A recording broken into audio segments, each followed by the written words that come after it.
My name is Stephanie, and I have a little bit of a sassy video for today planned. I'm in a stoplight. Do not be alarmed. This is my object lesson. I believe in life that there's the inner circle, the outer circle, and then outer darkness. And everything, whether it's people, you know, like, so there's always going to be like the inner circle in whatever group you're in, and those are the people that you just like connect with and can go to like deep spiritual exciting places, like your best friends, like the inner circle. Oh, here, I don't know where the pen is. Daddy took the pen. Here's a pen. So like your best friends, or like, you know, like the very few people that you like really hang out with, you really connect with. I studied music in college, and so my inner circle was just a group of very theatrical, dramatic, emotional people, and not everybody really vibed with that. And then there's like the normal people, and then there's like outer darkness, which maybe those people you just like totally don't understand. For example, maybe like video gamers. Okay, those might be like the outer darkness of your life. You're welcome. The outer darkness people of your life. But within the Star Wars or the gamer community, they're gonna have their own inner circle. And probably I'm on their outer darkness because I'm so like extroverted. You get what I'm saying? All right. So coming from Weight Watchers over to the low carb world has been completely terrifying and intimidating, because as I have watched for years the comment section in keto videos and keto people, that food police within the keto community, the inner circle in the keto community, they have their fangs out. Okay? And they will come for you and like a pair of meat hooks grab onto you and tell you everything that you're doing wrong. I was watching in the comments section on Instagram of a particular keto person who has quite the following, and somebody had said, do you have any advice for struggling with this particular craving? And that person's response was, stop making excuses. Nobody's shoving that food down your throat. Oh my gosh! Would you talk to somebody like that in real life? Simon, please don't scream. I have to swim, but you're not doing this. Okay, I won't do that anymore. I will not be loud. Like, how rude is that? I'm sorry, I think that's just like rude. Like, snippity snappity. In the Weight Watchers world, I'd see a little bit of that too. You know, if somebody was eating like sugar-free pudding or sugar-free Jell-O, you know, the food police would have no problem saying, oh, you know, that aspartame is so bad for you, or you shouldn't drink diet soda, you shouldn't be eating this, you shouldn't be eating that, you know. But oh, okay. So within any community, there's going to be like the inner circle, the regular circle, and then like outer darkness. All right. For Weight Watchers, I was probably somewhere in between the normal circle and the inner circle, because there was a lot of things that I did try to avoid, just because I felt like they either triggered binging for me, or I felt like there were more nutritious choices that I could make. So I was pretty comfortable in the Weight Watcher world. With the keto world, I'm totally in the outer darkness. I have like a can of Easy Cheese. I have a bag of pork rinds. I have a whole bunch of SHIT food that I probably should not eat, because it's probably completely void of nutrients. But you know what? It's low carb. And at that point, that's kind of like all I care about, is trying to get used to eating low carb foods. And you know what? I'll probably work my way towards like the regular inner circle where I eat mostly, you know, socially acceptable foods.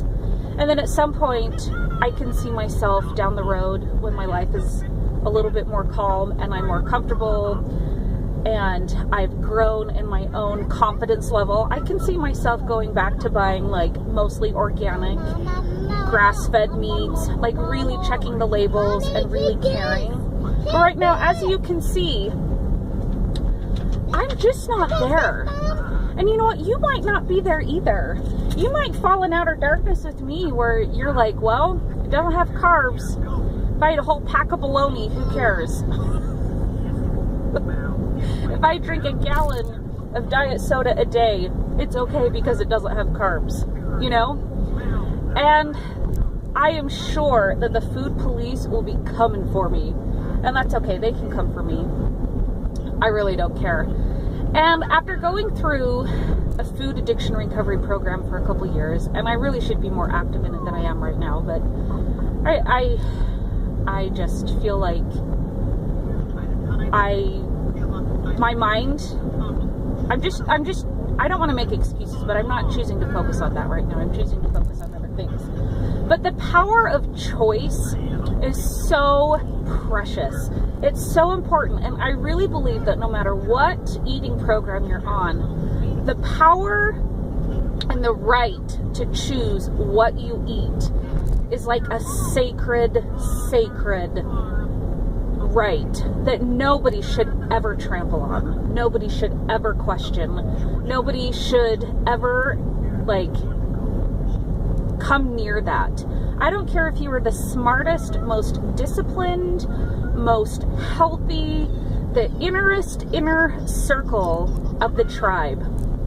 When you criticize directly, okay, if you go to somebody else's channel and get after them about what they're eating, like, all respect is gone. If on your channel or on your platform, whatever it is, and you talk about what you think is healthy and what you think is the best way to eat or what works for you, absolutely fine, no problems with that. But when you're the food police going to other people's channels or Instagrams or whatever, Facebook pages, and you're going to get up on your soapbox and start challenging people about what they choose to eat, all respect is gone. Bye-bye. See you later. Because you don't respect that person's choice. And through going through the addiction recovery programs that I've gone through, you would know how precious a person's right to choose what they eat is. And you would never go near that. I just want to say that. You know, I have gone through phases of being incredibly healthy and label conscious, and I have gone through periods of time where I just don't care. You know, I have gone through lots of phases, but you know what? It all just depends on where I'm at in other areas of my life. So if I'm eating more junky foods, that's a representation that other parts of my life are under stress. All right. And that means that I may be more focused on that stressful part of my life or something that's bothering me or something else that I'm working through. And I'm choosing to focus on that. And maybe my food starts slipping a little bit. Or you know what? Maybe I just don't want to care. And I have that right to not care about certain things. And everybody has that right.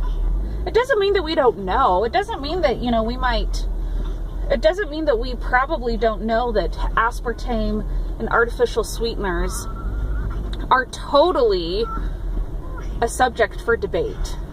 You know, of course I know that.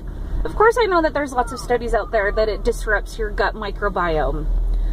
But right now, I don't really care about my gut microbiome. I'm going to have my Crystal Light in the morning because it's got caffeine in it and I need that. So with that said, wherever you are, if you're in the inner circle, the outer circle, or outer darkness, I just hope that you feel like you could own that.